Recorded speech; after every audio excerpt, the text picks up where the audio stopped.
नमस्कार दोस्तों, स्वागत है आपका इस चैनल पर। अगर दोस्तों आप हमारे चैनल पर नए हैं तो वीडियो को लाइक और चैनल को सब्सक्राइब कर लीजिए, जिससे हमारी वीडियो अब तक सबसे पहले पहुंचे।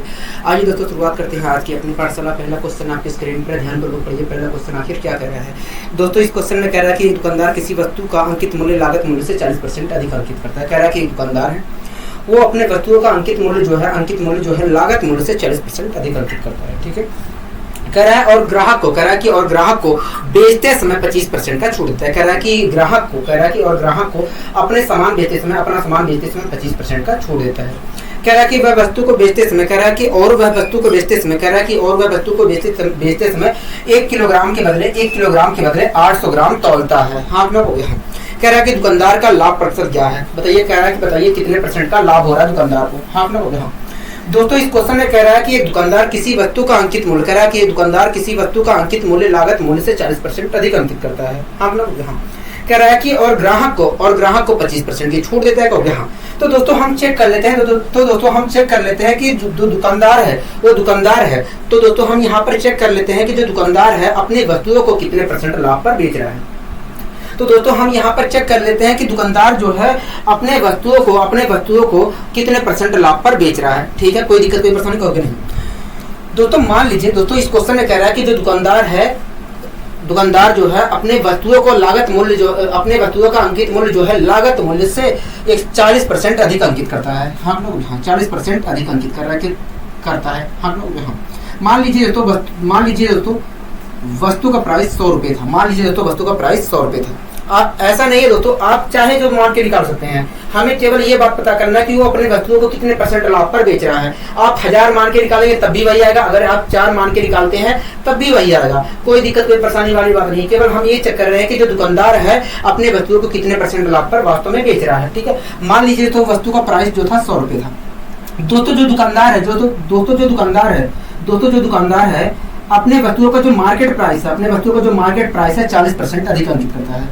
इसका 40% अधिक अंकित करता है। इसका 40% क्या होगा? 40 होगा। मतलब कुल मिलाकर 40 अधिक अंकित करता है। हाँ मतलब यहाँ मार्केट प्राइस जो है क्रय मूल्य से लागत मूल्य से कुल मिलाकर 40 रुपए अधिक अंकित करता है। मतलब 140 रुपए अंकित करता है। हाँ मतलब यहाँ दोस्तों 100 रुपए का सामान है तो वो 140 रुपए अंकित करता है। अब दोस्तों वो क्या करता है, जब दोस्तों वो बेचने जाता है तो वो 25% का छूट देता है।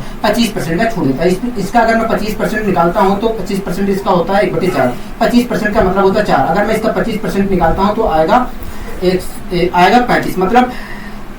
मतलब कुल मिलाकर 35 रुपए की छूट देता है। हाँ लोग यहाँ अगर दोस्तों 140 रुपए मार्क प्राइस है, अगर दोस्तों वस्तु का मार्क प्राइस 140 रुपए है और उस पर 25% की छूट 25% की छूट देता है, मतलब 35 रुपए की छूट देता है, तो बेचता कितने में? 105 रुपए में बेचता है। 105 रुपए में बेचता है। हाँ लोग यहाँ कोई दिक्कत कोई परेशानी होगी नहीं। यहाँ तक हमें कोई दिक्कत कोई परेशानी नहीं है। ठीक है दोस्तों वस्तु का लागत मूल्य 100 रुपये था और वो बेच कितने में हो गया? वो बेच रहा है वास्तव में 105 रुपये में। दोस्तों वस्तु का लागत मूल्य 100 रुपये था लेकिन वो बेच कितने में हो गया? 105 रुपये में। हाँ लोग यहाँ मतलब कुल मिलाकर वो 5 रुपये लाभ पर बेच रहा है। हो गया हाँ, और 5 रुपये का लाभ जो हो रहा है 100 पे हो रहा है। हो गया हाँ दोस्तों 100 रुपये का दोस्तों लागत मूल्य 100 रुपये था, वो 105 में बेच रहा है। तो इस प्रकार देखा जाए तो वो 5 रुपये के लाभ पर बेच रहा है। हाँ लोग हाँ मैंने कहा कितने % लाभ पर बेच रहा है? कहोगे देखिए 5 रुपये का लाभ हो रहा है 100 पे, और 100 पे कोई भी चीज % वैल्यू कहलाती है। मतलब कुल मिलाकर वो 5% लाभ पर, मतलब कुल मिलाकर वो अपनी वस्तुओं को वो 5% लाभ पर दुकानदार बेच रहा है। हाँ लोग दोस्तों जो दुकानदार है वो अपने वस्तुओं को 5% लाभ पर बेच रहा है। हाँ दोस्तों ये बात हमने पता कर ली। ऐसा नहीं है दोस्तों, आप कोई भी दूसरी वैल्यू मानकर अगर पता करना चाहते कि वो अपनी वस्तुओं को कितने % लाभ पर बेच रहा है तो यही चीज निकल कर आता, कोई अलग नहीं निकल कर आता। ठीक है, ये चीजें क्लियर है? कहोगे हाँ ये चीजें क्लियर है। अब आइए दोस्तों हम इस क्वेश्चन को अपने सोल्व करते हैं। ठीक है दोस्तों इस क्वेश्चन में कह रहा है कि ये दुकानदार किसी वस्तु का अंकित मूल्य लागत मूल्य से 40% अधिक अंकित करता है और ग्राहक को 25% का छूट देता है। मतलब अपने वस्तुओं को बेचते समय वो अपने वस्तुओं को 5% लाभ पर दुकानदार बेचता है। हाँ लोग ठीक है, आगे कह रहा है कि वह वस्तु को बेचते समय 1 किलोग्राम के स्थान पे 800 ग्राम बाट का भी प्रयोग करता है। ठीक है, कह रहा है कि बताइए दुकानदार को कितने % का लाभ हुआ? हाँ दोस्तों ये चीज अलग है आपका। हमें केवल ये पता करना था कि वो अपने वस्तुओं को कितने परसेंट लाभ पर बेच रहा है। हमने चाहे जो वैल्यू मान के पता कर लिया कि भैया वो अपने वस्तुओं को 5% लाभ पर बेच रहा है, ठीक है। अब दोस्तों अब हम सोल्व करते हैं इस क्वेश्चन को। मान लीजिए दोस्तों 1000 किलोग्राम घी, मान लीजिए दोस्तों 1000 किलोग्राम घी की कीमत, मान लीजिए दोस्तों 1000 ग्राम घी की कीमत 1000 रुपये थी। मान लीजिए दोस्तों 1000 ग्राम घी की कीमत 1000 ग्राम घी की कीमत 1000 ग्राम घी की कीमत 1000 रुपये थी। कोई दिक्कत कोई परेशानी होगी नहीं, हमें कोई दिक्कत कोई परेशानी नहीं। मान लीजिए तो 1000 ग्राम घी की कीमत 1000 रुपये थी, ठीक है। दोस्तों जो दुकानदार है दोस्तों 1000 ग्राम घी की कीमत 1000 रुपये थी। लेकिन दोस्तों जो दुकानदार है अपने वस्तुओं को बेचते समय, दुकानदार जो है बेचते समय अपने प्रोडक्ट 1000 ग्राम घी की कीमत 1000 रुपये थी। दोस्तों दुकानदार अपने प्रोडक्ट को बेचते समय 5% दुकानदार अपने प्रोडक्ट को 5% लाभ पर बेचता है। दोस्तों दुकानदार जो है अपने प्रोडक्ट को 5% लाभ पर बेचता है। मतलब 1000 ग्राम घी वो 5% लाभ पर बेचता है। हो गया हाँ दोस्तों 1000 ग्राम घी की कीमत 1000 रुपये है और वो वास्तव में दुकानदार जो है 5% लाभ पर बेचता है। मैंने इसका 5% निकाला तो आया 50, मतलब 50 रुपये के लाभ पर बेचता है। हाँ हो गया हाँ। अगर दोस्तों 1000 ग्राम घी 50 रुपये के लाभ पर बेचता है तो बेचता कितने में? हो गया 1050 रुपये में बेचता है। हाँ हो गया हाँ 1050 रुपये में बेचता है। दोस्तों 1000 ग्राम घी तो 1050 रुपये में बेचता है। 1000 ग्राम घी वो 1050 रुपये में बेचता है, लेकिन वो 1000 ग्राम तौलता नहीं है। 1000 ग्राम के स्थान पर वो 800 ग्राम ही तौलता है। 800 ग्राम ही तौलता है। हाँ 800 ग्राम ही तौलता है घी। हाँ हाँ मतलब उसने कुल मिलाकर 800 ग्राम घी को उसने 1050 रुपये में बेच दिया है। मतलब दुकानदार ने कुल मिलाकर 800 ग्राम घी को 1050 रुपये में बेच दिया है। हाँ दोस्तों 1 ग्राम घी की कीमत कितनी हो गया? 1 ग्राम घी की कीमत देखा जाए तो 1 रुपये है। तो 800 ग्राम घी की कीमत कितनी हो गया? 800 रुपये है। हाँ हाँ मतलब 800 रुपये के सामान को उसने 1050 रुपये में बेच दिया है। हो गया हाँ दोस्तों 800 रुपये के सामान को उसने 1050 रुपये में बेच दिया। अब दोस्तों अगर 800 रुपये के सामान को 1050 में बेच दिया तो कितने का प्रॉफिट हुआ है? तो आप तुरंत बता सकते हैं कि यह 250 रुपये का प्रॉफिट हुआ है। आप ये भी बात बता सकते हैं कि कितने % का प्रॉफिट हुआ है। हो गया ठीक है। लेकिन दोस्तों आप ऐसे मत करिए, आप अनुपातिक वैल्यू ले लीजिए। दोस्तों 800 रुपये के सामान को 1050 में बेच रहा है। हाँ अगर आपको दोस्तों आपको ये बात पता करना है कि कितने % दुकानदार को लाभ हुआ है, तो आप दोस्तों अनुपातिक वैल्यू ले लीजिए। अगर मैं दोस्तों अनुपातिक वैल्यू लेता हूँ तो क्या है? कभी देखिए हम यहाँ पर 0 से 0 कैंसिल करते हैं। ठीक है क्योंकि देखिए अगर मैं इसे कैंसिल करता हूँ, क्योंकि देखिए अगर मैं कैंसिल करता हूँ तो 16 आएगा। क्या आएगा? 16 आएगा। हाँ अगर मैं इसे कैंसिल करता हूँ 5 से तो 5 दूनी 10, 21 आएगा। हाँ मतलब 16 रुपये के सामान को उसने 21 रुपये में बेच दिया है। हाँ 16 अनुपात 21 आ रहा है, मतलब 16 रुपये के सामान को उसने 21 रुपये में बेच दिया है। अगर दोस्तों 16 रुपये के सामान को उसने 21 रुपये में बेच दिया है तो कितने रुपये का प्रॉफिट हुआ? कहोगे 5 रुपये का प्रॉफिट हुआ। और ये प्रॉफिट किस पर हुआ? कहोगे 16 पे हुआ है। तो 100 पे कितने का? तो 100 पे कितने का? ठीक है। तो दोस्तों अगर मैं 4 से काटता हूँ तो 25 आएगा। 25 की मल्टीप्लाई 5 से करता हूँ तो आएगा 125 अपॉन 4 आएगा। हाँ और 125 अपॉन 4 को भी अगर मैं सोल्व करता हूँ तो 31.25 आएगा। हाँ मतलब दुकानदार को कुल मिलाकर 31.25% का प्रॉफिट हुआ है। मतलब दुकानदार को कुल मिलाकर 31.25% का प्रॉफिट हुआ है। ठीक है। कोई दिक्कत कोई परेशानी होगी नहीं, हमें कोई दिक्कत कोई परेशानी नहीं है। आशा करता हूँ दोस्तों चीज़ें समझ में आई होंगी अच्छे तरीके से। ठीक है। आइए दोस्तों हम बढ़ते हैं अपने अगले क्वेश्चन की ओर।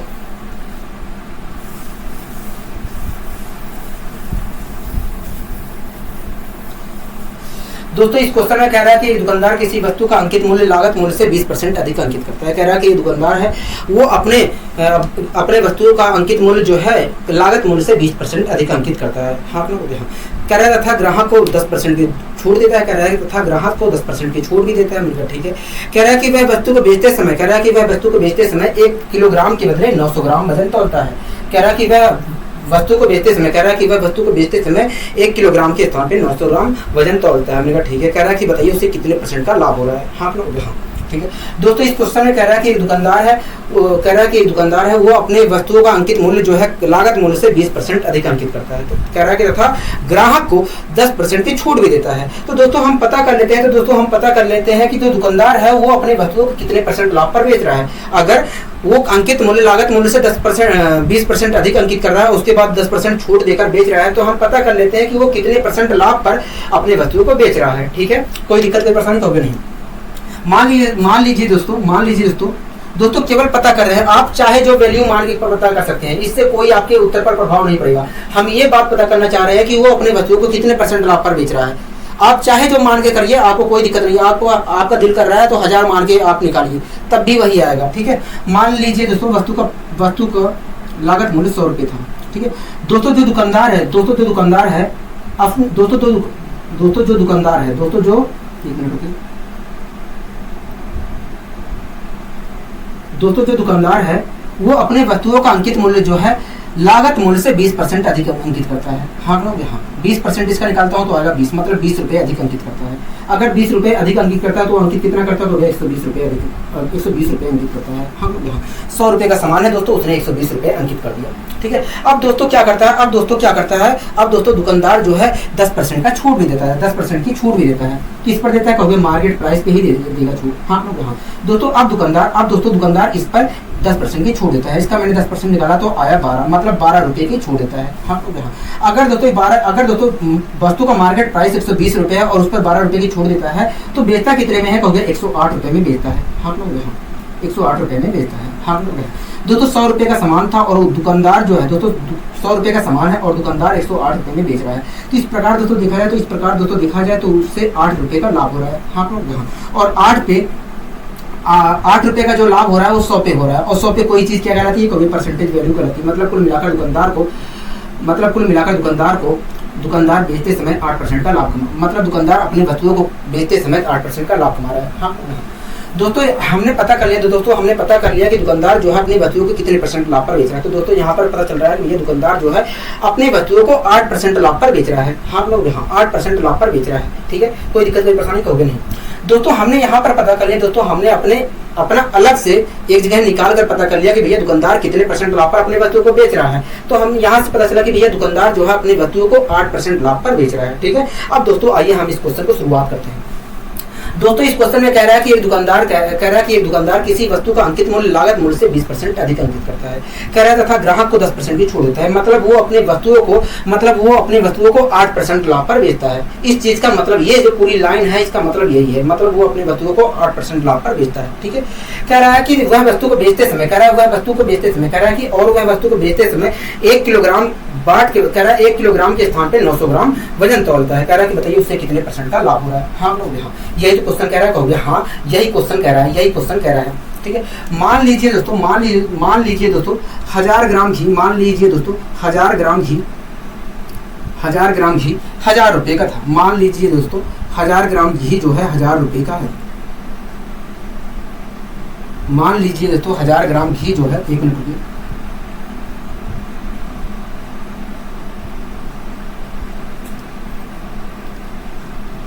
मान लीजिए दोस्तों 1000 ग्राम घी जो है 1000 रुपये का है। मान लीजिए दोस्तों 1000 ग्राम घी 1000 रुपये का है। ठीक है दोस्तों, 1000 ग्राम घी की कीमत 1000 रुपये थी। दोस्तों 1000 ग्राम घी की कीमत 1000 रुपये थी, मतलब 1 ग्राम घी की कीमत 1 रुपये थी। ठीक है दोस्तों, 1000 ग्राम घी की कीमत 1000 रुपये थी। दुकानदार जो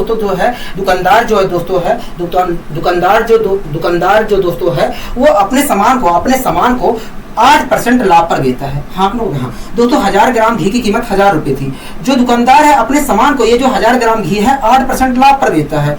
इसका 8% निकाला तो आया 80 आया। हाँ लोग, मतलब 80 रुपये के लाभ पर बेचता है। हाँ लोग, यहाँ अगर दोस्तों 1000 ग्राम घी 80 रुपये के लाभ पर बेचता है तो वो बेचता कितने में, कहोगे 1080 रुपये में बेचता है। अपने घी को 1080 रुपये में बेचता है। हाँ लोग, 1080 रुपये में बेचता है। लेकिन दोस्तों वो 1000 ग्राम को तो बेच रहा है, लेकिन वास्तव में वो 1000 ग्राम तौल नहीं रहा है। 1000 ग्राम तौल नहीं रहा, वो केवल 900 ग्राम ही तौल रहा है। 900 ग्राम ही तौल रहा है। हाँ लोग, यहाँ तो इस प्रकार दोस्तों देखा जाए तो दुकानदार जो है 900 ग्राम घी को 1080 रुपये में बेच दिया है। हाँ लोग, दोस्तों 1 ग्राम घी की कीमत 1 रुपये है तो 900 ग्राम घी की कीमत कितनी होगी, हो गया 900 रुपये होगी। मतलब 900 रुपये के सामान को दुकानदार ने 1080 रुपये में बेच दिया है। तो हाँ, अगर दोस्तों 900 रुपये के सामान को दुकानदार ने 1080 रुपये में बेच दिया। हाँ अगर दोस्तों मैंने कहा कि बताइए उससे कितने अगर 900 रुपये के सामान को 1080 रुपये में बेच दिया तो बताइए कितने % का लाभ होगा। देखिए हमें प्रतिशत लाभ निकालना है, इसलिए आप अनुपातिक वैल्यू ले लीजिए। वास्तव में हमारे अगर अनुपातिक वैल्यू भी आप ले लेते हैं तो हमारे आंसर पे कोई प्रभाव नहीं पड़ेगा। मैंने कहा ठीक है, कहोगे देखिए 1 0 से 1 0 कैंसिल। मैंने कहा ठीक है, कहोगे देखिए 9 से भी डिवाइड हो रहा है। हाँ कहोगे देखिए कहोगे देखिए ये 18 से भी डिवाइड हो रहा है। मैंने कहा ठीक है कर लेते हैं। कहोगे देखिए 18 × 5 = 90, 18 × 6 = 108। मैंने कहा क्या आया 108। तो इस प्रकार दोस्तों आया 5:6, मतलब 5 रुपए के सामान को, मतलब 5 रुपए के सामान को दुकानदार ने 6 रुपए में बेच दिया है। हाँ अगर दोस्तों 5 रुपए के सामान को दुकानदार ने 6 रुपए में बेच दिया है तो उसे कितने रुपए का प्रॉफिट हुआ? कहोगे 1 रुपए का प्रॉफिट हुआ है। और ये प्रॉफिट किस पर हुआ? कहोगे 5 पे हुआ है। ठीक है, तो 100 पे कितने का हुआ होगा? तो इस प्रकार दोस्तों निकल कर आया 20%, मतलब दुकानदार को कुल मिलाकर 20% का प्रॉफिट हुआ है। हाँ मतलब दुकानदार को कुल मिलाकर 20% का प्रॉफिट हुआ है। ठीक है, कोई दिक्कत कोई परेशानी तो होगी नहीं, हमें कोई दिक्कत कोई परेशानी नहीं है। आशा करता हूँ दोस्तों चीज़ें समझ में अच्छे तरीके से आपको आई होगी। ठीक है, अब आइए दोस्तों हम बढ़ते हैं अपने अगले क्वेश्चन की ओर।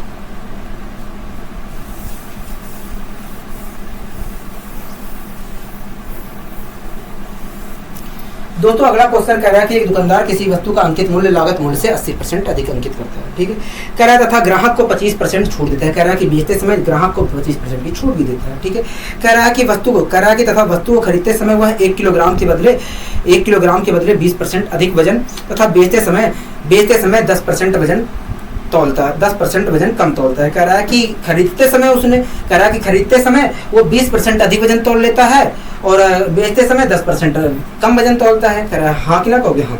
कह रहा है कि दुकानदार का लाभ परसेंट बताइए। कह रहा है कि बताइए दुकानदार को कितने % का लाभ हो रहा है? हाँ ना? दोस्तों इस क्वेश्चन में कह रहा है कि एक दुकानदार है वो किसी वस्तु का अंकित मूल्य, कह रहा है कि दुकानदार जो है किसी वस्तु का अंकित मूल्य जो है लागत मूल्य से 80% अधिक अंकित करता है। कह रहा है तथा ग्राहक को 25% की छूट भी देता है।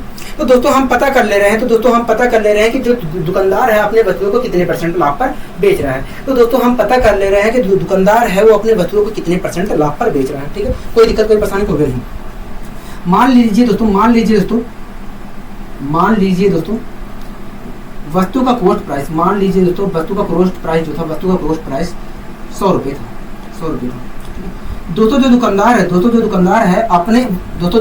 है वस्तु का अंकित मूल्य जो है लागत मूल्य से 80% अधिक अंकित करता है। इसका मैंने 80% निकाला तो आया मतलब 80 रुपये अधिक अंकित करता है। हाँ अगर दोस्तों लागत मूल्य 100 रुपये है और वो 80 रुपये अधिक अंकित करता है तो अंकित कितना करता है? 180 रुपये अंकित करता है। हाँ दोस्तों वस्तु का लागत मूल्य 100 रुपये था लेकिन दुकानदार जो है उस वस्तु पर 180 रुपये अंकित करता है। ठीक है, अब दोस्तों 180 रुपये तो अंकित कर दिया है लेकिन अब उस पर 25% का छूट भी देता है। 25% में इसका 25% की छूट देता है। किस पर छूट दे रहा है? कभी 180 रुपये पे। तो इसका मैं 25% निकालता हूँ। 25% का मतलब होता है 1/4। मैंने इसका 1/4 निकाला। अगर मैं 4 निकालता हूँ तो क्या आएगा? कभी देखिए 4 चौक 16, 4 पंचे 20 आया। हाँ मतलब 45 रुपये की छूट देता है। दोस्तों 180 रुपये का लागत, दोस्तों वस्तु का अंकित मूल्य 180 रुपये है, उस पर 35 रुपये का छूट दे रहा है, 45 रुपये का छूट दे रहा है तो बेच कितने में रहा? कहोगे 135 रुपये में बेच रहा है। हाँ 135 रुपये में बेच रहा है। ठीक है, दोस्तों वस्तु का लागत मूल्य 100 रुपये था और दुकानदार उस वस्तु को कितने रुपए में बेच रहा है? 135 रुपये में बेच रहा है। हाँ 135 रुपये में बेच रहा है। कितने रुपए में बेच रहा है? 135 रुपये में बेच रहा है। दोस्तों 35 रुपये के लाभ पर बेच रहा है। हाँ दोस्तों 100 पे कोई भी चीज़ क्या कहलाती है? कभी % वैल्यू कहलाती है, मतलब कुल मिलाकर देखा जाए तो 35% के लाभ पर बेच रहा है। हाँ दोस्तों 100 रुपये का सामान था वो 35 रुपये के लाभ पर बेच रहा है। 35 रुपये के लाभ पर बेच रहा है। हाँ 35 रुपये का जो लाभ हो रहा है वो 100 पे हो रहा है। हाँ मतलब 100 पे और आपको ये भी बात पता है कि 100 पे कोई भी चीज़ क्या कराती है? कभी % वैल्यू कराती है, मतलब वो व्यक्ति जो है मतलब जो दुकानदार है वो अपने सामानों को 35% लाभ पर बेच रहा है। हाँ तो दोस्तों हमने यहाँ पर पता करने की कोशिश की कि दुकानदार अपने वस्तुओं को कितने % लाभ पर बेच रहा है। तो दोस्तों हमने यहाँ पर पता करने की कोशिश की कि जो दुकानदार है अपने वस्तुओं को कितने % लाभ पर बेच रहा है। ठीक है, तो दोस्तों हमें पता चला कि दुकानदार जो है अपने वस्तुओं को 35% लाभ पर बेच रहा है। हाँ क्यों? अब दोस्तों हम इस क्वेश्चन को भी सोल्व करने की कोशिश करते हैं। दोस्तों इस क्वेश्चन में कह रहा था कि एक दुकानदार किसी वस्तु का अंकित मूल्य लागत मूल्य से 80% अधिक अंकित करता है। ठीक है, कह रहा है तथा ग्राहक को 25% का छूट देता है। मतलब जो दुकानदार है अपने वस्तुओं को बेचते समय 35% का मतलब अपने वस्तुओं को 35% लाभ पर बेचता है। हाँ मतलब जो दुकानदार है अपनी वस्तुओं को 35% लाभ पर बेचता है। इस लाइन का मतलब यही है। हाँ मतलब दोस्तों इसका यही है कि जो दुकानदार है अपने वस्तुओं को 35% लाभ पर बेचता है। ठीक है, ये जो लाइन लिखी गई है इसका मतलब यही है। आगे दोस्तों क्या कह रहा है? दोस्तों आगे कह रहा है कि वस्तु को खरीदते समय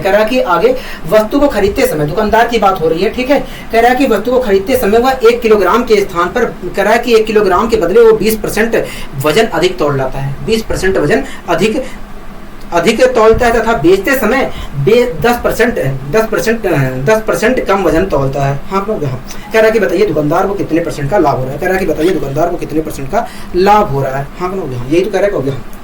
ठीक है, अब दोस्तों हम इस क्वेश्चन को सोल्व करने की कोशिश करते हैं। मान लीजिए दोस्तों 1000 ग्राम घी। दोस्तों यहाँ पर दोस्तों इन सभी क्वेश्चनों में किलोग्राम की बात हो रही है, इसलिए मैं 1000 ग्राम मान रहा हूँ। ठीक है, 1000 ग्राम मान रहा हूँ। अगर बात नहीं होती है किलोग्राम की तो मैं 100 मान के भी कर सकता था। अगर आप 1000 मान के करते हैं तब भी कोई दिक्कत, कोई परेशानी वाली बात नहीं है। ठीक है, मान लीजिए दोस्तों 1000 ग्राम घी 1000 रुपये। दोस्तों मान लीजिए 1000 ग्राम घी की कीमत 1000 रुपये है। मान लीजिए दोस्तों 1000 ग्राम घी की कीमत 1000 रुपये है। ठीक है, दोस्तों जो दुकानदार है जब वो घी खरीद दोस्तों 1000 ग्राम घी की कीमत 1000 रुपये थी। ठीक है, दोस्तों जो दुकानदार है जब वो खरीदने जाता है तो वो 1 किलोग्राम के स्थान पे 20% अधिक वजन तौल देता है, 20% वजन अधिक तौल लेता है। हाँ दोस्तों 1000 ग्राम घी की कीमत 1000 रुपये थी, लेकिन दोस्तों जो दुकानदार है जब वो घी को खरीदने जाता है तो वो 20% वजन अधिक तौल लाता है। इसका मैंने 20% निकाला तो आया कितना का हो गया 100। इसका 20% अगर निकालता हूँ तो आया 200, मतलब 200 ग्राम अधिक वजन तौल लेता है। हम लोग यहाँ जो दुकानदार है दोस्तों 1000 ग्राम घी की कीमत 1000 रुपये थी, लेकिन जब दुकानदार उसे खरीदने जाता है तो 1000 रुपये में वो 20% वजन अधिक तौल लेता है। 20% वजन अधिक तौल लेता है, मतलब कुल मिलाकर 200 ग्राम वजन अधिक तौल लेता है। हाँ मतलब कुल मिलाकर देखा जाए तो 1000 रुपये में वो 1200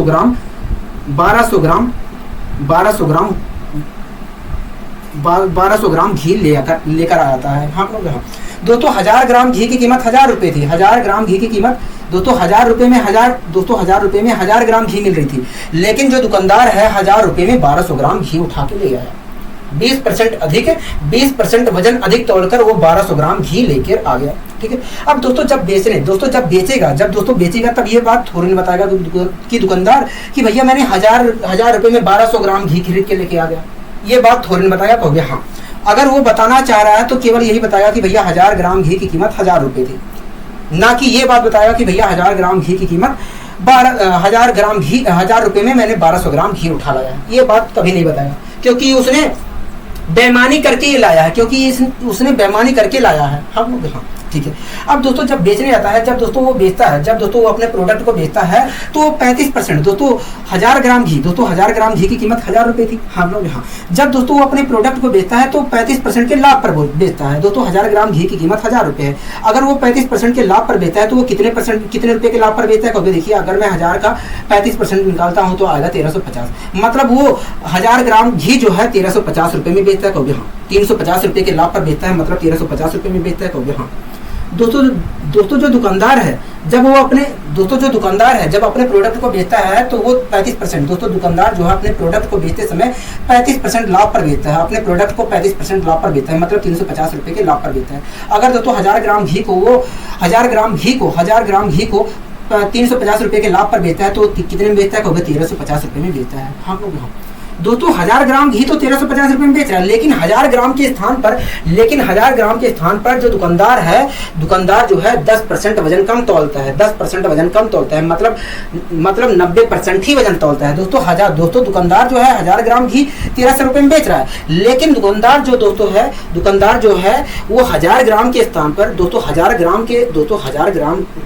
ग्राम घी वो 1350 रुपये में बेच रहा है, लेकिन जो दुकानदार है वो वास्तव में 10% वजन कम तोल रहा है, मतलब 90% ही वजन तोल रहा है। हाँ लोग हाँ, मैंने इसका 90% निकाला तो आया 900। हाँ लोग हाँ, मतलब दुकानदार जो है 900 ग्राम वजन ही तोलता है। हाँ लोग 900 ग्राम वजन ही तोलता है।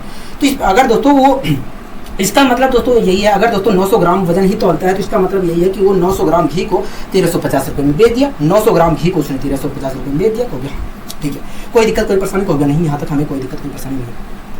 दोस्तों उसने खरीद के लाया था 1200 ग्राम। दोस्तों उसने कुल लाया था 1200 ग्राम। हाँ भैया खरीद के लाया था 1200 ग्राम और बेच कितना रहा है? 900 ग्राम बेच रहा है। दोस्तों ऐसे कैसे हो सकता है? जितना खरीद के लाया उतना ही तो बेचेगा। हाँ तो दोनों स्थितियों में ये चीज़ बराबर होनी चाहिए। हाँ बराबर करने के लिए क्या करूँ? देखिए, अगर बराबर करना है तो आप इसमें 4 से मल्टीप्लाई कर दीजिए, इधर 3 से मल्टीप्लाई कर दीजिए। मैंने कहा ठीक है, मैंने इधर 4 से कर लिया। अगर 4 से कर रहा हूँ तो इधर भी 4 से करूँगा। हाँ लोग, हाँ कोई दिक्कत कोई परेशानी होगी नहीं, हमें कोई दिक्कत कोई परेशानी नहीं। अगर दोस्तों मैं इधर 3 से कर रहा हूँ तो यहाँ पर भी 3 से करूँगा, ठीक है, कोई दिक्कत कोई परेशानी होगी नहीं, हमें कोई दिक्कत कोई परेशानी नहीं है, ठीक है। तो दोस्तों आप देख रहे हैं कि 3600 ग्राम घी उसने 3000 रुपये में खरीद के लाया था हम लोग यहाँ, और 3600 ग्राम घी को वो इतने रुपये में बेच रहा है। तो यहाँ दोस्तों आप खुद देख रहे हैं कि जिस प्रोडक्ट को उसने इतने रुपये में खरीद के लाया उसी प्रोडक्ट को इतने रुपये में बेच रहा है। यहाँ अगर दोस्तों जिस प्रोडक्ट को दोस्तों अगर दोस्तों वो इतने रुपए में खरीद के लाया है और वो इतने रुपए में बेच रहा है तो उसे कितने रुपए का लाभ हुआ कहोगे। देखिए अगर हमें प्रतिशत लाभ पता करना है तो हम यहाँ पर अनुपातिक वैल्यू ले लेते हैं, दोनों का अनुपातिक वैल्यू ले लेते हैं। मैंने कहा क्यों कहोगे, देखिए इतने रुपए में खरीद के लाया है, इतने रुपए में बेच रहा है, अगर हमें परसेंट लाभ निकालना है, प्रतिशत लाभ निकालना है तो हम यहीं पर अनुपातिक वैल्यू ले लेते हैं। मैंने कहा ठीक है ले लीजिए। कहोगे देखिए 0 से 0 कैंसिल, मैंने कहा ठीक है। कहोगे देखिए 4 से अगर मैं कैंसिल करता हूँ तो यहाँ पर 25 आएगा, मैंने कहा ठीक है, क्या आएगा 25 आएगा, ठीक है, कोई दिक्कत कोई परेशानी कहोगे नहीं, ठीक है। अब दोस्तों ये भी काट लेता हूँ, तो अगर मैं इसे काटता हूँ तो क्या आएगा कहोगे, देखिए 3 चौक 12, 3 पचे 45 आएगा। हाँ 45 आएगा, ठीक है, कोई दिक्कत कोई परेशानी कहोगे नहीं, हमें कोई दिक्कत कोई परेशानी नहीं है, हमें कोई दिक्कत कोई परेशानी नहीं है। दोस्तों इससे चाहूँ तो मैं और छोटा कर सकता हूँ, अगर मन नहीं कर रहा है तो रहने दीजिए, ठीक है। तो दोस्तों अब आगे कर लेते हैं। दोस्तों इसका 25:45 आया, इसे छोटा करना चाहूँ तो और छोटा कर सकता हूँ, कोई दिक्कत कोई परेशानी वाली नहीं है, ठीक है। दोस्तों इसका मतलब यही है कि 25 रुपये के सामान को उसने, इसका मतलब दोस्तों यही है कि जिस प्रोडक्ट को उसने 25 रुपये में खरीदा था उसी प्रोडक्ट को उसने 45 रुपये में बेच दिया। हाँ अगर दोस्तों वो 25 रुपये में प्रोडक्ट को खरीदा था और उसी प्रोडक्ट को वो 45 रुपये में बेच रहा है तो उससे कितने रुपये का प्रॉफिट हुआ कहोगे, 20 रुपये का प्रॉफिट हुआ। और ये प्रॉफिट किस पर हुआ कहोगे, 25 पे हुआ है, 25 पे हुआ है। हाँ तो 100 पे कितने का, 100 पे कितने का प्रॉफिट हुआ। तो अगर मैं काटा पीटी मचाता हूँ तो 80% का प्रॉफिट हुआ है। मतलब इस पूरी प्रक्रिया में दुकानदार को जो है कुल मिलाकर 80% का प्रॉफिट हुआ है, 80% का प्रॉफिट हुआ है। हाँ बताइए यहाँ तक कोई दिक्कत कोई परेशानी इस क्वेश्चन में कोई नहीं, हमें कोई दिक्कत कोई परेशानी नहीं है। आशा करता हूँ दोस्तों चीज़ें समझ में आई हो, ठीक है। अब आगे दोस्तों हम बढ़ते हैं अपने अगले क्वेश्चन की ओर, ठीक है। आप दोस्तों क्वेश्चन पढ़िए, मैं पानी पी कर रहा हूँ।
दोस्तों अगला क्वेश्चन क्या कह रहा है, अगला क्वेश्चन कह रहा है कि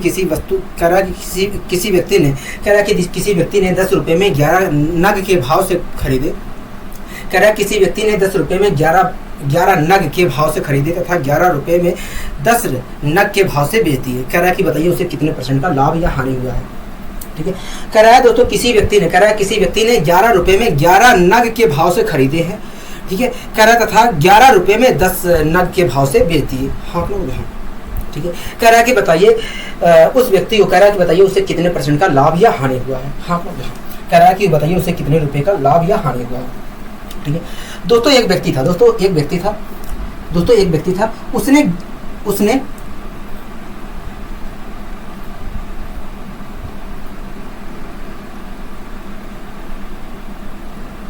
दोस्तों एक व्यक्ति था उसने 10 रुपये में, दोस्तों एक व्यक्ति था उसने 10 रुपये में 11 के भाव से, दोस्तों एक व्यक्ति था उसने 10 रुपये में 11 नग के भाव से खरीदे थे, 11 नग के भाव से खरीदे थे। दोस्तों एक व्यक्ति था, उस व्यक्ति ने 10 रुपये में 11 नग के भाव से खरीदे थे सामान को, ठीक है। अब दोस्तों उसी व्यक्ति ने दोस्तों 11 रुपये में 10 नग के हिसाब से बेच दिया, 10 नग के हिसाब से बेच दिया। दोस्तों एक व्यक्ति था और उस व्यक्ति ने 10 रुपये में 11 नग के भाव से खरीदे थे और उसी व्यक्ति ने 11 रुपये में 10 नग के हिसाब से बेच दिया। कह रहा है कि बताइए उसे कितने रुपए का लाभ या हानि होगा। हाँ क्या हो गया दोस्तों, एक बात बताइए, उसने 11 सामान को दोस्तों उसने 11 सामान को 10 रुपये दोस्तों उसने 11 सामान को दोस्तों उसने 10 रुपये में 11 सामानों को खरीदा था। हाँ लोग हाँ ठीक है। अब दोस्तों उसने 11 रुपये में 10 सामान को बेच रहा है। दोस्तों उसने 10 रुपये में 11 सामान को खरीद रहा है। दोस्तों जो व्यक्ति है वो 10 रुपये में 11 सामान खरीद रहा है, लेकिन बेच रहा है वो 11 रुपये में 10 सामान। कहोगे हाँ। तो ऐसा कैसे हो सकता है, जितना सामान खरीद रहा है उतना ही तो बेचेगा। कहोगे हाँ, जितना सामान खरीद रहा है उतना ही बेचेगा। ठीक है, मतलब दोस्तों पहले दोस्तों देखा जाए तो 10 रुपये में उसने 11 सामान खरीदा है। दोस्तों देखा जाए तो 10 रुपये में वो 11 सामान खरीद रहा है, लेकिन 11 रुपये में 10 सामान बेच रहा है। कहोगे हाँ। लेकिन दोस्तों ऐसे कैसे हो सकता है, अगर जितना खरीदे रहा है उतना ही तो बेचेगा। कहोगे हाँ। मतलब ये दोनों, मतलब देखा जाए तो ये दोनों स्थितियों में क्या होनी चाहिए, सेम होनी चाहिए। कहोगे हाँ। तो दोस्तों मुझे सेम करना है। अगर दोस्तों ये दोनों स्थिति में सेम होनी चाहिए तो आइए सेम करते हैं। दोस्तों ये देखा जाए तो दोनों स्थिति में सेम होना चाहिए। कहोगे हाँ। तो आइए हम इसे सेम करते हैं। ठीक है, तो दोस्तों अगर मुझे सेम करना है तो मुझे क्या करना चाहिए। कहोगे देखिए, अगर आपको सेम करना है तो इन दोनों का एलसीएम लीजिए। मैंने कहा ठीक है, इन दोनों का एलसीएम लिया तो आया 110। अब क्या करना है, कहोगे देखिए एलसीएम को 11 से डिवाइड करिए तो आया 10। अब क्या करना है, कहोगे देखिए जो 10 आया है दोनों और मल्टीप्लाई कर दीजिए 10 से मल्टीप्लाई कर दिया। ठीक है, कोई दिक्कत कोई परेशानी कहोगे नहीं, हमें कोई दिक्कत कोई परेशानी नहीं है। ठीक है, अब दोस्तों इसी प्रकार दोस्तों यही प्रक्रिया यहाँ पर भी करनी है। दोस्तों मैंने एलसीएम को 10 से डिवाइड किया, 10 से डिवाइड किया तो आया 11। तो मैंने यहाँ पर ऊपर दोनों साइड 11 से डिवाइड मल्टीप्लाई कर दिया। ठीक है, कोई दिक्कत कोई परेशानी कहोगे नहीं। ठीक है, तो दोस्तों आप यहाँ पर खुद देख रहे हैं, तो दोस्तों यहाँ पर आप खुद देख रहे हैं कि वो 110 है। दोस्तों आप यहाँ पर खुद देख रहे हैं कि 110 नग वो 100 रुपये में खरीदा था और 110 नग ही दोस्तों आप यहाँ पर खुद देख रहे हैं कि 110 नग उसने 100 रुपये में खरीदा था। 110 नग 100 रुपये में खरीदा था और 110 नग वो 121 रुपये में बेच रहा है। कहोगे हाँ। दोस्तों आप खुद देख रहे हैं यहाँ पर कि 110 नग उसने 100 रुपये में खरीदा था और 110 नग ही उस 121 रुपये में बेच रहा है। कहोगे हाँ। अगर दोस्तों उसने 100 रुपये में खरीदा था, अगर दोस्तों उसने सारे नग 100 रुपये में खरीदे थे और उसने सारे नग 121 रुपये में बेच दिए तो उसे कितने रुपये का प्रॉफिट हुआ है। कहोगे देखिए उससे देखा जाए तो 21 रुपये का प्रॉफिट हुआ है। हाँ हाँ, अगर सारे नग 100 रुपये में खरीदे हैं और सारे नग को 121 रुपये में बेच रहा है तो उससे देखा जाए तो 21 रुपये का प्रॉफिट हुआ और ये 21 रुपये का प्रॉफिट जो हुआ है 100 पे हुआ है। मैंने कहा ठीक है, और 100 पे कोई भी चीज़ क्या कहलाती है, कोई परसेंट वैल्यू कहलाती है। मतलब देखा जाए तो उससे उस व्यक्ति को कुल मिलाकर 21% का प्रॉफिट हुआ है। 21% का प्रॉफिट हुआ है। हाँ हो गया, यहाँ तक चीज़ें क्लियर है। कहोगे हाँ, यहाँ तक चीज़ें क्लियर है, यहाँ तक चीज़ें क्लियर है। मैंने कहा ठीक है। दोस्तों अब बात आती है क्या मैं दूसरे तरीके से कर सकता हूँ। मैंने कहा हाँ आप कर सकते हैं दूसरे तरीके से। कैसे, मैं आपको समझाने की कोशिश करता हूँ। दोस्तों एक बात बताइए, क्वेश्चन में कह रहा है कि एक व्यक्ति है उसने 10 रुपये में 11 नग के भाव से खरीदे हैं। हाँ कि ना बोल। दोस्तों जो व्यक्ति है उसने 10 रुपये में 11 नग, दोस्तों जो दुकानदार है वो उसने 10 रुपये में 11 नग के भाव से खरीदे हैं। अगर दोस्तों उसने 11 नग 10 रुपये में खरीदे हैं तो एक नग उसने कितने रुपये में खरीदा है। कहोगे एक नग देखा जाए तो इतने रुपये में खरीदा है। हाँ कि ना। ठीक है, दोस्तों दुकानदार जो है 10 रुपये में 11 नग के भाव से खरीदा है। अगर दोस्तों दुकानदार जो है दोस्तों जो व्यक्ति है 10 रुपये में 11 नग के भाव से खरीदता है। हाँ लोग हाँ, अगर दोस्तों व्यक्ति जो है 10 रुपये में 11 नग खरीदता है तो तो ऐसी स्थिति में एक नग कितने रुपये में खरीदता है। कहोगे एक नग इतने रुपये में खरीदता है। हाँ लोग हाँ। इसी प्रकार दोस्तों जो व्यक्ति है वो 11 रुपये में इसी प्रकार दोस्तों व्यक्ति जो है 11 रुपये में वो 10 नग के भाव से बेच देता है। 10 नग के भाव से बेच देता है, मतलब वो 11 रुपये में 10 नग बेचता है। हाँ कहोगे हाँ, मतलब वो 11 रुपये में 10 नग बेचता है। कहोगे हाँ। अगर दोस्तों 11 रुपये में 10 नग बेचता है तो एक नग कितने रुपये में बेचता है। कहोगे एक नग देखा जाए तो इतने रुपये में बेचता है। हाँ दोस्तों एक नग जो है इतने रुपये में खरीदा है। दोस्तों व्यक्ति ने एक नग इतने रुपये में खरीदा है और एक नग को इतने रुपये में बेच रहा है। हाँ लोग हाँ। मैं अनुपातिक वैल्यू ले लेता हूँ। अगर मैं अनुपातिक वैल्यू लेता हूँ तो आएगा 100:21। 100:21 है। क्या आएगा 100:121 आएगा। हाँ लोग हाँ। 100:121 आएगा। हाँ लोग हाँ। दोस्तों ये जो आया है दोस्तों इसका मतलब यही है। दोस्तों इसका मतलब यही है कि यदि दोस्तों आया है 100:21, इसका मतलब दोस्तों यही है कि यदि उसने सारे नग को 100 रुपये में खरीदा था तो ऐसी स्थिति में उसने सारे नग को 121 रुपये में बेचा है। इसका मतलब दोस्तों यही है कि यदि उसने सारे नग को 100 रुपये में खरीदा है तो उसने सारे नग को, इसका मतलब दोस्तों यही है कि उसने जितने नग को 100 रुपये में खरीदा था उतने नग को 121 रुपये में बेच दिया है। अगर दोस्तों उसने सारे नग को 100 रुपये में खरीदा था, अगर दोस्तों उसने नग अगर दोस्तों उसने जितने नग 100 रुपये में खरीदे थे उतने ही नग 121 रुपये में बेच दिए हैं, तो उसे कितने रुपये का प्रॉफिट हुआ है? देखिए उसे 21 रुपये का प्रॉफिट हुआ है। क्या 21 रुपये का प्रॉफिट हुआ है? हाँ हाँ। और दोस्तों 21 रुपये का जो प्रॉफिट हुआ है किस पर हुआ? 100 पे। और 100 पे कोई भी चीज़ क्या कहलाती है? 100% वैल्यू कहलाती है। मतलब दुकानदार को देखा जाए, मतलब कुल मिलाकर देखा जाए तो व्यक्ति को 21% का प्रॉफिट हुआ है, व्यक्ति को कुल मिलाकर 21% का प्रॉफिट हुआ है। हाँ लोग, हाँ यहाँ तक चीज़ें क्लियर है? कहोगे हाँ यहाँ तक चीज़ें क्लियर है। आशा करता हूँ दोस्तों चीज़ें समझ में आई होंगी। ठीक है, आइए दोस्तों हम इसी अगले क्वेश्चन को इसी प्रकार हम सोल्व करने की कोशिश करते हैं दोनों तरीके से।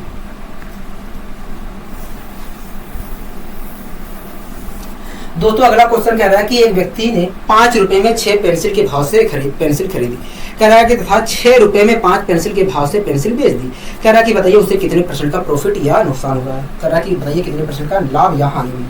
हाँ दोस्तों एक व्यक्ति था उसने 5 रुपए में, दोस्तों एक व्यक्ति था उसने 5 रुपए में 6 के भाव से दोस्तों एक व्यक्ति था उसने 5 रुपए में 6 के भाव से पेंसिल खरीदी। क्या? 6 के भाव से पेंसिल खरीदी। ठीक है, अब दोस्तों जो व्यक्ति है दोस्तों उसने 5 रुपए में 6 के भाव से पेंसिल खरीदी है। 6 के भाव से दोस्तों 5 रुपए में उसने 6 के भाव से पेंसिल खरीदी है। ठीक है, अब दोस्तों जो व्यक्ति है उसने 6 रुपए में 5 के भाव से पेंसिल बेच दी, 5 के भाव से पेंसिल बेच दी, 5 के भाव से पेंसिल बेच दी। हाँ लोग, दोस्तों उसने 5 के भाव से 6 दोस्तों उसने 5 रुपए में 6 के भाव से पेंसिल खरीदी है और उसने 6 रुपए में 5 के भाव से पेंसिल बेच दिया। कहोगे हाँ। ठीक है, दोस्तों आपको एक बात अच्छी तरीके से पता है, दोस्तों आपको एक बात अच्छी तरीके से पता है कि व्यक्ति ने दोस्तों आपको अच्छी तरीके से बात ये पता है कि जितना सामान व्यक्ति खरीद रहा है उतना ही तो बेचेगा। कहोगे हाँ। दोस्तों ये आपको ये बात अच्छी तरीके से पता है कि जितना सामान व्यक्ति खरीदता है उतना ही बेचता है। हाँ लोग, हाँ दोस्तों यहाँ पर 6 पेंसिलें खरीदी गई थी, यहाँ पर 6 पेंसिलें बेची गई हैं। दोस्तों 6 पेंसिलें खरीदी गई थी लेकिन यहाँ पर 5 पेंसिलें बेची गई हैं। तो ऐसा कैसे हो सकता है? जितनी पेंसिलें खरीदी गई हैं उतनी ही पेंसिलें बेची गई होगी। कहोगे हाँ। तो एक तरह से देखा है तो ये दोनों परिस्थितियों में क्या होना चाहिए? सेम होना चाहिए। कहोगे हाँ। तो सेम कर लेते हैं। सेम करने के लिए क्या करना चाहिए? सेम करने के लिए हमें सेम करने के लिए यहाँ पर दोनों का एलसीएम लेना चाहिए। मैंने एलसीएम लिया तो आया 30। अब क्या करना है? 6 से डिवाइड करेंगे एलसीएम को तो आया 5, तो मैंने 5 से दोनों और मल्टीप्लाई कर दिया। ठीक है, अब दोस्तों ये इसी प्रकार दोस्तों इसके साथ भी कर लेते हैं। दोस्तों मुझे इसे बराबर करना है। आप क्या करना है? देखिए जो प्रक्रिया आपने यहाँ पर लगाया वही प्रक्रिया यहाँ पर लगाइए। मैंने ठीक है, तो 5 से मैंने डिवाइड किया तो आया 6, 6 से मैंने दोनों और मल्टीप्लाई कर दिया। हाँ तो इस प्रकार दोस्तों देखा है तो उसने 30 पेंसिल 25 रुपए में, इस प्रकार दोस्तों देखा जाए तो उसने इस प्रकार दोस्तों देखा जाए तो उसने 25 रुपए में 30 पेंसिल के भाव से खरीदी थी। तो दोस्तों यहाँ पर देखा जाए, अगर दोस्तों यहाँ पर देखा जाए तो इसका मतलब यही है कि उसने 30 रुपए में दोस्तों अगर मैं यहाँ पर देखूँ तो इसका मतलब यही है दोस्तों। एक मिनट इसी प्रकार दोस्तों मैंने 5 से एलसीएम को डिवाइड किया तो आया 6, मैंने 6 से मल्टीप्लाई कर दिया। हाँ कोई दिक्कत कोई परेशानी होगी नहीं। तो दोस्तों आप खुद देख रहे हैं कि उसने जितने पेंसिलें खरीदी हैं उतने ही तो बेच रहा है। कहोगे हाँ। अब क्वेश्चन सही है। कहोगे हाँ। ठीक है, तो दोस्तों आप खुद यहाँ पर देख रहे हैं कि उसने 30 पेंसिल तो दोस्तों आप खुद देख रहे हैं कि 25 रुपए में उसने जितने पेंसिलें खरीदी थी उतने ही पेंसिलें उसने 36 रुपए में बेची है। कहोगे हाँ। तो दोस्तों आप खुद देख रहे हैं कि 25 रुपए में उसने जितने पेंसिलें खरीदी थी उतने ही पेंसिलें उसने 36 रुपए में बेची है। कहोगे हाँ। अगर दोस्तों उसने 25 रुपए में जितने पेंसिलें खरीदी हैं उतने ही पेंसिलें उसने 36 रुपए में बेच दी तो उसे कितने रुपए का प्रॉफिट हुआ? कहोगे देखिए उसे तो एक तरह से देखा जाए तो 11 रुपए का प्रॉफिट हुआ है। हाँ लोग, और ये प्रॉफिट किस पर हुआ? कहोगे 25 पे हुआ है। तो 100 पे कितने का? अगर मैं काटा पीटी मचाता हूँ तो आगे 44%, मतलब उस व्यक्ति को देखा जाए तो 44% का प्रॉफिट हुआ है। हाँ ठीक है, 44% का प्रॉफिट हुआ है। ठीक है, कोई दिक्कत नहीं, परेशानी होगा नहीं। लेकिन दोस्तों आपको इस प्रकार नहीं करना है। कैसे करना है आइए मैं समझाने की कोशिश करता हूँ। दोस्तों जो व्यक्ति है 5 रुपए में 6 पेंसिल के भाव से पेंसिल खरीदता है। हम लोग मतलब 6 पेंसिल वो 5 रुपए में खरीदता है। हम लोग अगर दोस्तों वो 6 पेंसिल 5 रुपए में खरीदता है तो एक पेंसिल कितने रुपए में खरीदता है? इतने रुपए में खरीदता है। हम दोस्तों जो व्यक्ति है 5 रुपए में 6 के भाव से पेंसिल खरीदता है, मतलब 6 रुपए में वो 5 पेंसिल खरीदता है। हाँ अगर दोस्तों 5 रुपए में वो 6 पेंसिल खरीदता है तो 1 रुपए में कितना? एक पेंसिल कितने रुपए में खरीदता है? कहोगे एक पेंसिल इतने रुपए में खरीदता है। ठीक है, अब दोस्तों जो व्यक्ति है वो 6 रुपए में 5 के भाव से पेंसिल बेच देता है। 6 रुपए में 5 के भाव से पेंसिल बेच देता है, मतलब 5 पेंसिल मतलब 6 रुपए में वो 5 पेंसिल बेचता है। कहोगे हाँ। अगर तो वो 6 रुपए में 5 पेंसिल बेचता है तो 1 रुपए में कितने पेंसिल बेचता है? कहोगे इतने पेंसिल। 1 रुपए अगर दोस्तों 6 रुपए में वो 5 पेंसिल बेचता है तो एक पेंसिल कितने रुपए में बेचता है? कहोगे इतने रुपए में बेचता है। हाँ दोस्तों जो व्यक्ति है 1 रुपए में इतने दोस्तों जो व्यक्ति है एक पेंसिल इतने रुपए में खरीदा था, और दोस्तों जो व्यक्ति है एक पेंसिल को इतने रुपए में खरीदा था और एक पेंसिल को इतने रुपए में बेचा है। हम लोग दोस्तों जो व्यक्ति है उसने एक पेंसिल को इतने रुपए में खरीदा था और उसी पेंसिल को इतने रुपए में बेच दिया है। हाँ, मैं अनुपातिक वैल्यू ले सकता हूँ, हाँ ले सकते हैं। तो आया दोस्तों 25:36। हाँ, इसका मतलब दोस्तों यही है, इसका मतलब दोस्तों यही है कि उस व्यक्ति ने जितने पेंसिल 25 रुपये में खरीदी थी, उतनी ही पेंसिल को उसने 36 रुपये में दे दिया। इसका मतलब दोस्तों यही है, 25 दोस्तों यहाँ पर अगर मैं कैलकुलेशन करता हूँ तो आएगा 25:36। इसका मतलब दोस्तों यही है कि जितनी पेंसिलें उसने 25 रुपये में खरीदी थी उतनी पेंसिलों को उसने 36 रुपये में दे दिया है। अगर दोस्तों जितनी पेंसिलें उसने 25 रुपये में खरीदी थी उतनी पेंसिलें उसने 36 रुपये में बेच दी है, तो उसे कितने रुपये का प्रॉफिट हुआ? कभी 11 का प्रॉफिट हुआ। और ये 11 का प्रॉफिट कितने पे हुआ? कभी 25 पे हुआ है। तो 100 पे कितने का हुआ होगा? 100 पे कितने का हुआ होगा? तो अगर मैं काटा पीटी मचाता हूँ तो आएगा 44%। मतलब व्यक्ति को देखा जाए तो कुल मिलाकर 44% का प्रॉफिट हुआ है। 44% का प्रॉफिट हुआ है। हाँ, आशा करता हूँ दोस्तों चीज़ें समझ में आई होंगी अच्छी तरीके से। ठीक है, अब आइए दोस्तों हम बढ़ते हैं अपने अगले क्वेश्चन की।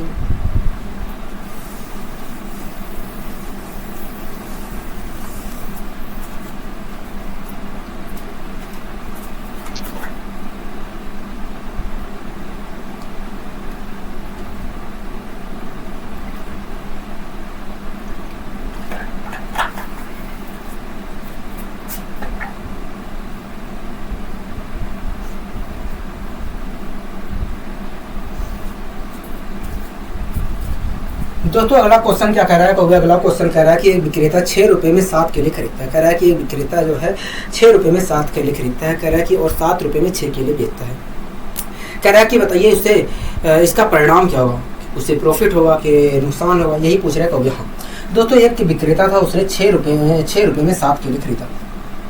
6 रुपये में 7 की दर से केले खरीदता है। 6 रुपये में 7 की दर से केले खरीदता है। ठीक है, अब जो दुकानदार है 6 रुपये में 7 की दर से केले खरीदता है, लेकिन जब बेचने की बारी आती है तो 7 रुपये में 6 की दर से बेचता है।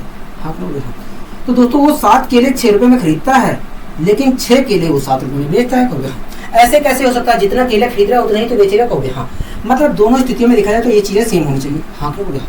सेम करने के लिए दोस्तों मैंने यहाँ पर 6 से मल्टीप्लाई कर दिया। अगर यहाँ कर रहा हूँ तो यहाँ पर भी 6 से करूँगा। कहोगे हाँ। इसी प्रकार दोस्तों इसे सेम करने के लिए मैंने इधर 7 से किया। अगर 7 से इधर कर रहा हूँ तो इधर 7 से करूँगा। तो दोस्तों आप खुद देख रहे हैं, तो दोस्तों यहाँ पर आप खुद देख रहे हैं कि 36 रुपये में जितने केले खरीदा था उतने ही केले को उसने 49 रुपये में बेच दिया। कहोगे हाँ। दोस्तों आप यहाँ पर खुद देख रहे हैं, कि 36 रुपये में जितने केले खरीदा था उतने केले को 49 रुपये में बेच दिया। कहोगे हाँ। अगर दोस्तों जितने केले को उसने 36 रुपये में खरीदा था उतने केले को उसने 49 रुपये में बेच दिया, तो उसे कितने रुपये का प्रॉफिट हुआ? कहोगे 13 रुपये का प्रॉफिट हुआ। हाँ, 13 रुपये का प्रॉफिट हुआ। 13 रुपये का प्रॉफिट हुआ। और ये प्रॉफिट किस पर हुआ? कहोगे ये प्रॉफिट देखा जाए तो 36 रुपये पे हुआ। 36 रुपये पे हुआ। मैंने ठीक, तो 100 पे कितना? 100 पे कितना? ठीक। अब दोस्तों मैं काटा पीटी मचा लेता हूँ। दोस्तों 4 से काटता हूँ तो 9 आएगा, और यहाँ पर क्या आएगा? 25 आएगा। 25 की मल्टीप्लाई मैं ऊपर कर लेता हूँ। 25 यहाँ 75 के 5, 7 कैरी। हाँ, क्यों? कभी हाँ। 25 7 32, 325/9। अब मैं इसे भी काटा पीटी मचा लेता हूँ। तो अगर मैं काटा पीटी मचाता हूँ तो क्या है? कहोगे देखिए, अगर आप काटा पीटी मचाते हैं तो 9 3 27। मैंने ठीक है। कहोगे देखिए 5 बचा, 9 6 54, तो आया 36.1%। हाँ, मतलब कुल मिलाकर देखा जाए तो उसे 36.1% का लाभ हुआ है। हाँ, 1 मिनट रुकिए, मैं सही कर देता हूँ।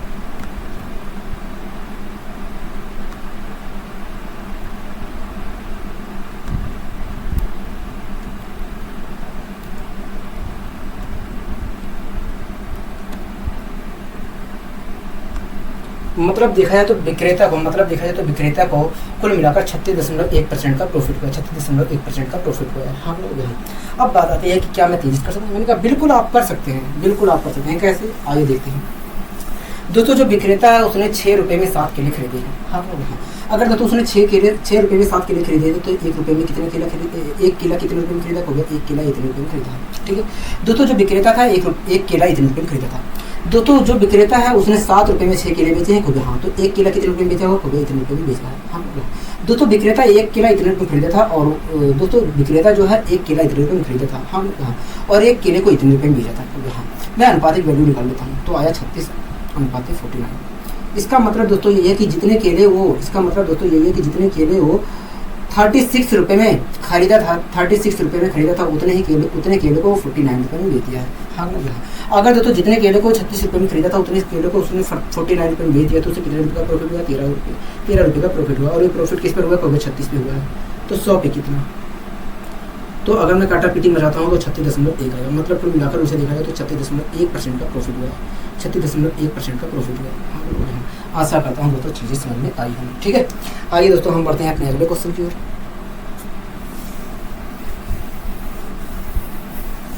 दोस्तों अगला क्वेश्चन क्या कह रहा है? अगला क्वेश्चन कह रहा है कि विक्रेता 8 रुपये में 9 केले खरीदता है, कह रहा है कि और 9 रुपये में 8 केले बेचता है। कह रहा है कि बताइए उसे कितने % का प्रॉफिट या नुकसान हुआ है। कह रहा है कि बताइए उसे कितने % का प्रॉफिट या नुकसान हुआ है। हाँ दोस्तों, एक विक्रेता था, वो 8 रुपये में 9 केले खरीदता है, 8 रुपये में 9 केले खरीदता है। लेकिन जब बेचने की बारी आती है तो 9 रुपये में 8 केले बेचता है।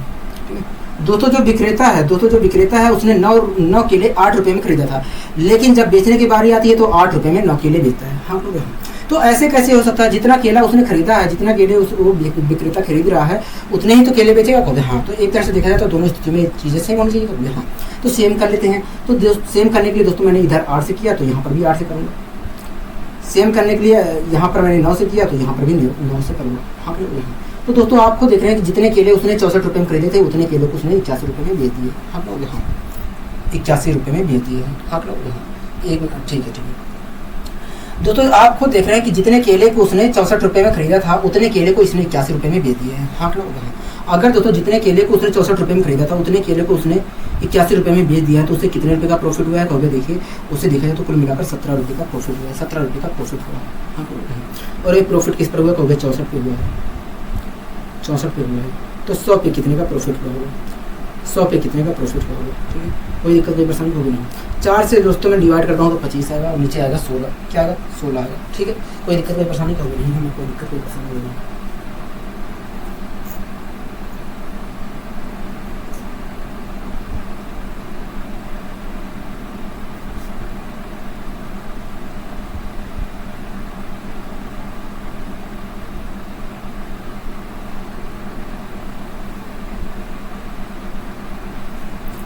अगर दोस्तों मैं काटा पीटी में जाता हूँ तो आएगा 26.56%। मतलब विक्रेता को कुल मिलाकर 26.56% का प्रॉफिट हो रहा है। हम लोग आशा करता हूँ दोस्तों चीज़ें समझ में आई होंगी।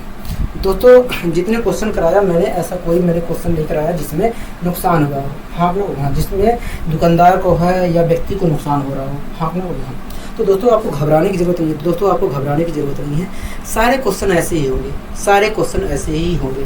ठीक है, जैसे लाभ हम निकाल रहे हैं वैसे हानि भी निकालेंगे। आपको घबराना नहीं है।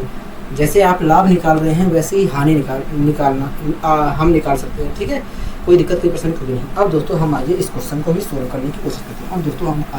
हम इस क्वेश्चन को भी सोल्व करने की कोशिश करते हैं। ठीक है, कोई दिक्कत कोई परेशानी नहीं। दोस्तों इस क्वेश्चन में कह रहा है कि एक व्यक्ति ने कुछ वस्तुएं 2 रुपये में एक वस्तु तथा उतने ही वस्तुएं 3 रुपये में 2 वस्तु के भाव से खरीदी। कह रहा है कि एक व्यक्ति है, उसने कुछ वस्तुएं 2 रुपये में 1 के भाव से खरीदी। कह रहा है कि उतने ही वस्तुएं 3 रुपये में 2 के भाव से खरीदी। कह रहा है कि व्यक्ति ने सभी वस्तुओं को 4 रुपये में 3 के भाव से बेच दिए। कह रहा है कि बताइए कितने % का लाभ या हानि हुआ है। हाँ मतलब हो सकता है दोस्तों ये वाला क्वेश्चन, इस वाले क्वेश्चन में हानि हो। ठीक है, अगर ना होगा तो आपको घबराने की जरूरत नहीं है, आप कर सकते हैं। जैसे हम लाभ प्रतिशत निकाल रहे हैं वैसे हानि प्रतिशत भी निकाल लेंगे। ठीक है दोस्तों, इस क्वेश्चन में कह रहा है कि एक व्यक्ति था, उसने कुछ वस्तुएं 2 रुपये में 1 के भाव से खरीदी। 2 रुपये में 1 के भाव से खरीदे हैं। आपने कह रहा है कि उतने ही वस्तुएं उसने 3 रुपये में 2 के भाव से खरीदे हैं। आपने दोस्तों 2 रुपये में उसने 1 के भाव से वस्तुएं खरीदे हैं और उतने ही वस्तुएं 3 रुपये में 2 के भाव से खरीदे हैं। दोस्तों जितनी वस्तुएं उसने 2 के भाव से खरीदे हैं, उतनी ही वस्तुएं उसने 3 के भाव से खरीदे हैं।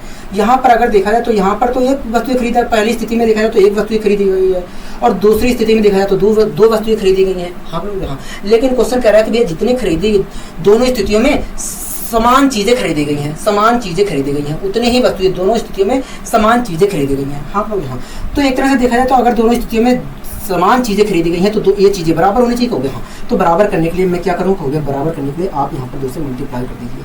ठीक है, ठीक है। तो दोस्तों आप खुद देख रहे हैं कि 4 रुपये में, तो दोस्तों आप खुद देख रहे हैं कि 4 रुपये में उसने 2 वस्तुएं खरीदी थी। हाँ लोग, यहाँ 4 रुपये में 2 के भाव से वस्तुएं खरीदी थी और उतने ही वस्तुएं 3 के भाव से, उतने ही वस्तुएं फिर से 3 के भाव से खरीदा है। हाँ लोग, यहाँ क्वेश्चन के अकॉर्डिंग हमारा चीज़ अब सही है। हाँ लोग, यहाँ क्वेश्चन के अकॉर्डिंग हमारी चीज़ें अब सही है। ठीक है, क्योंकि दोस्तों क्वेश्चन में कह रहा था कि जितनी 2 के भाव से खरीदी हैं उतनी 3 के भाव से खरीदी हैं। तो एक तरह से देखा जाए तो ये जो सामानों की कीमत, सामानें जो है एक तरह से बराबर होनी चाहिए। हाँ लोग, यहाँ ठीक है दोस्तों, उसने 4 के भाव से, दोस्तों उसने 4 रुपये में 2 के भाव से खरीदी थी, उसके बाद 3 रुपये में 2 के भाव से खरीदी है। तो कुल कितने रुपये में वस्तुएं उसने खरीदी हैं? तो कुल तो ऐसी स्थिति में आप मुझे बताइए कुल कितने रुपये में उसने वस्तुएं खरीदी है। तो देखिए उसने कुल मिलाकर 4 वस्तुएं खरीदी हैं, 4 वस्तुएं खरीदी हैं। मैंने कहा हाँ कितने रुपये में खरीदी है? हो गए 4 3 7 रुपये में खरीदी है, 7 रुपये में खरीदी है। हाँ यहाँ 7 रुपये में खरीदी है। हाँ यहाँ दोस्तों उसने 7 रुपये में दोस्तों उसने एक तरह से देखा है तो उसने 7 रुपये में 4 के भाव से वस्तुएं खरीदी है। हाँ लोग, यहाँ दोस्तों एक तरह से देखा है तो उसने 7 रुपये में 4 के भाव से वस्तुएं खरीदी है। हाँ लोग, यहाँ ठीक है। अब दोस्तों वो क्या करता है, अब दोस्तों व्यक्ति जो है 4 रुपये में 3 के भाव से बेच देता है, 4 रुपये में 3 के भाव से बेच देता है, 4 रुपये में 3 के भाव से बेच देता है। हाँ लोग, यहाँ दोस्तों उसने 4 वस्तुएं खरीदी थी। वो दोस्तों अब जो व्यक्ति जो है 4 रुपये में 3 के भाव से बेच देता है। दोस्तों उसने 4 वस्तुएं खरीदी थी और 3 वस्तुएं बेच रहा है। ऐसे कैसे हो सकता है? दोनों स्थिति में सेम होनी चाहिए। हाँ ना कहोगे हाँ, क्योंकि जितनी खरीद रहा है उतना ही तो बेचेगा। कहोगे हाँ। तो दोस्तों अगर जितनी खरीद रहा है उतनी ही बेचेगा तो ये बराबर करना चाहिए। कहोगे हाँ। तो बराबर करने के लिए दोस्तों मैंने यहाँ पर 3 से किया, यहाँ पर भी 3 से कर दिया। यहाँ पर दोस्तों मैंने 4 से मल्टीप्लाई कर दिया, बराबर करने के लिए इधर भी 4 से मल्टीप्लाई कर दिया। तो दोस्तों आपको दिख रहे हैं कि 12 वस्तुएं उसने 21 रुपये में खरीदा था। दोस्तों आपको दिख रहे हैं कि 12 वस्तुएं उसने 21 रुपये में खरीदी थी और 12 वस्तुएं उसने 16 रुपये में बेच दी हैं। हाँ तो दोस्तों आपको देख रहे हैं कि 21 रुपये में जितनी वस्तुएं खरीदी थी उतनी वस्तुओं को 16 रुपये में बेच दिया। कहोगे हाँ। अगर दोस्तों 21 रुपये में जितनी वस्तुएं खरीदी थी उतनी वस्तुओं को 16 रुपये में बेच दिया तो उससे कितने रुपये का नुकसान हो गया? कहोगे 5 रुपये का नुकसान हो गया। और ये नुकसान किस पर हुआ? कहोगे 21 पे हुआ है। तो 100 पे कितने का नुकसान हुआ? तो इस प्रकार देखा जाए तो कुल मिलाकर 500/21% का नुकसान हुआ, 500/21% का नुकसान हुआ। अब बात आती है क्या मैं दूसरे तरीके से कर सकता हूँ? मैंने कहा आप पूरे क्वेश्चन को तो नहीं कर सकते हैं, लेकिन बीच में से आप कर सकते हैं। आप पूरे क्वेश्चन को अगर इस तरीके दूसरे तरीके से करना चाह रहे हैं तो दूसरे तरीके से नहीं कर सकते हैं, लेकिन यहाँ से आप कर सकते हैं, यहाँ से आप कर सकते हैं, लेकिन आप यहाँ से कर सकते हैं, यहाँ से आप कर सकते हैं। ठीक है, यहाँ से दूसरे तरीके से कर सकते हैं। दोस्तों उसने 7 रुपये में 4 वस्तुएं खरीदी थी और 4 रुपये में 3 वस्तुएं बेच रहा है। हाँ दोस्तों यहाँ से आप कर सकते हैं। ठीक है दोस्तों उसने 7 रुपये में 4 वस्तुएं खरीदी थी। तो 1 रुपये में देखा जाए तो इतनी वस्तुएं खरीदी थी। कहोगे हाँ। 4 रुपये में 3 वस्तुएं बेच रहा है। कहोगे हाँ। तो 1 रुपये में देखा जाए तो इतनी वस्तुएं बेच रहा है। हाँ तो दोस्तों आप देख रहे हैं कि एक वस्तु इतने रुपये में खरीदा और एक वस्तु को इतने रुपये में बेच रहा है। तो हाँ ना कहोगे हाँ। 1 रुपये में इतनी वस्तु बेच रहा है। कहोगे हाँ। मैंने अनुपाती वैल्यू ले लिया तो 21/21 इसका मतलब दोस्तों यही है कि जितने सामान को उसने 21 रुपये में खरीदा था उतने सामान को उसने 16 रुपये में दे दिया। अगर दोस्तों जितने सामान को 21 रुपये में खरीदा उतने सामान को 16 रुपये में दे दिया तो उससे कितने रुपये का नुकसान हो गया? तो 5 रुपये का नुकसान हो गया, 5 रुपये का नुकसान हो गया। हाँ और ये नुकसान किस पर हो गया? 21 पे हुआ है, 21 पे हुआ। तो 100 पे कितने का? इस प्रकार दोस्तों देखा जाए तो उससे कुल मिलाकर 500/21% का नुकसान हुआ है, 500/21% का नुकसान हुआ है, 500/21% का नुकसान हुआ है। हाँ तो यहाँ तक चीज़ें क्लियर है। कहोगे हाँ। यहाँ तक चीज़ें क्लियर है। आशा करता हूँ दोस्तों चीज़ें समझ में आई होंगी। ठीक है, हम पूरा क्वेश्चन को तो नहीं कर सकते हैं लेकिन यहाँ से कर सकते हैं, यहाँ के बाद हम कर सकते हैं क्वेश्चन को। ठीक है, अब आइए दोस्तों हम बढ़ते हैं अपने अगले क्वेश्चन की ओर।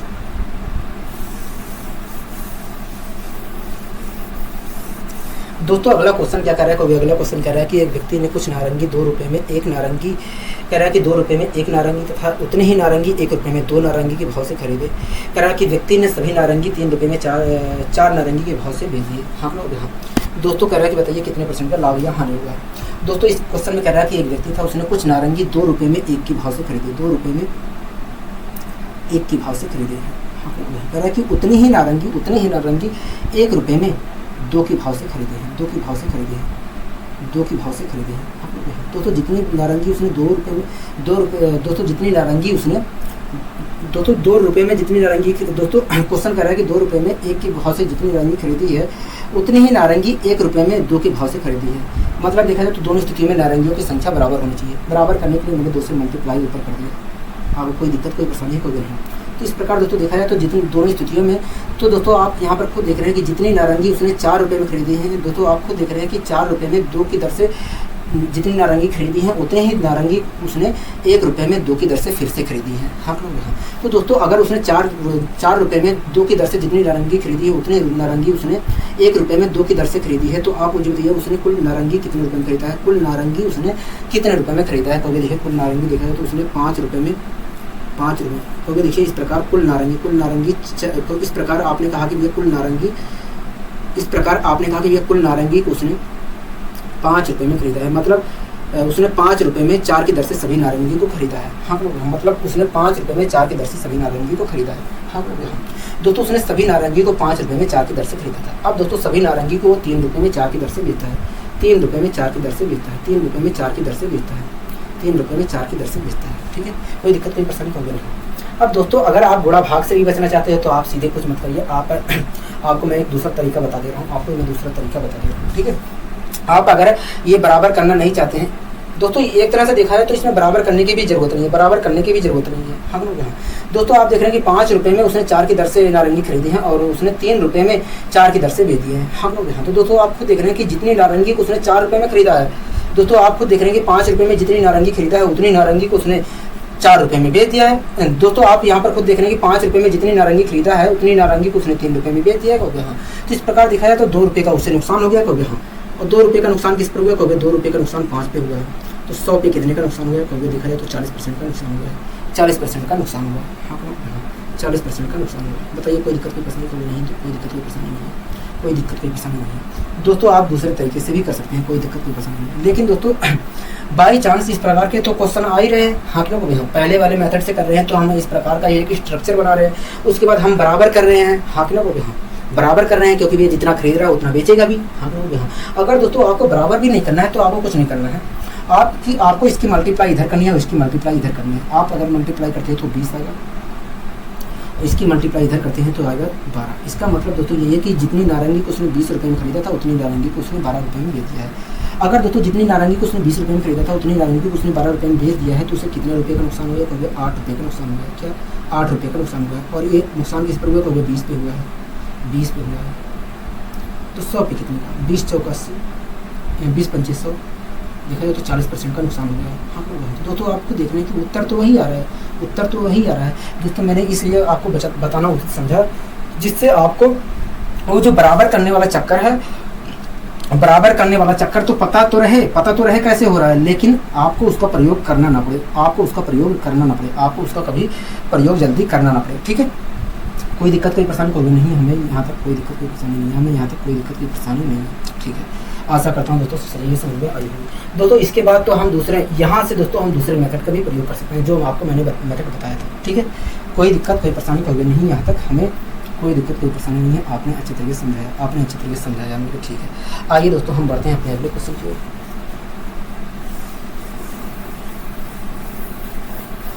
दोस्तों अगला क्वेश्चन क्या कर रहा है? कभी अगला क्वेश्चन कह रहा है कि एक व्यक्ति ने कुछ संतरे 1 रुपये में 5 के कह रहा है कि 1 रुपये में 5 संतरे तथा उतने ही संतरे 1 रुपये में 4 संतरे के भाव से खरीदी। कह रहा है व्यक्ति ने सभी संतरों को 2 रुपये में 9 संतरे के भाव से बेच दिए। कह रहा है कि पूरे सौदे में उसे 9 रुपये की हानि हुई। हाँ कह रहा है कि पूरे सौदे में उसे 30 रुपये की हानि हुई। ठीक है, कह रहा है कि बताइए संतरों की संख्या क्या है? संतरों की संख्या क्या है? हाँ दोस्तों एक व्यक्ति था, उसने 1 रुपये में 5 संतरे के भाव से खरीदी। 1 रुपये में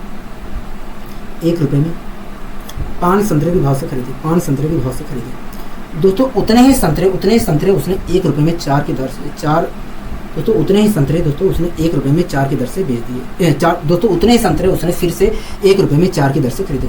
दोस्तों व्यक्ति जो है दोस्तों एक व्यक्ति है, उसने 1 रुपये में 5 की दर से संतरे खरीदे और उतने ही संतरे 1 रुपये में 4 की दर से खरीदे। हाँ तो दोस्तों देखा जाए तो दोनों स्थितियों में उसने समान संतरे खरीदा है। कहोगे हाँ, तो यहाँ पर कुछ अलग ही नज़ारा दिख रहा है। हाँ बोले हाँ, अगर दोस्तों यहाँ पर अलग नज़ारा दिख रहा है तो हमें एक जैसा करना पड़ेगा, क्योंकि क्वेश्चन कर रहा है कि ये दोनों स्थितियों में समान संतरे खरीदे गए हैं। हाँ लोग हाँ, तो अगर दोस्तों मुझे बराबर करना है तो मुझे क्या करना चाहिए? यहाँ पर 4 से मल्टीप्लाई करिए।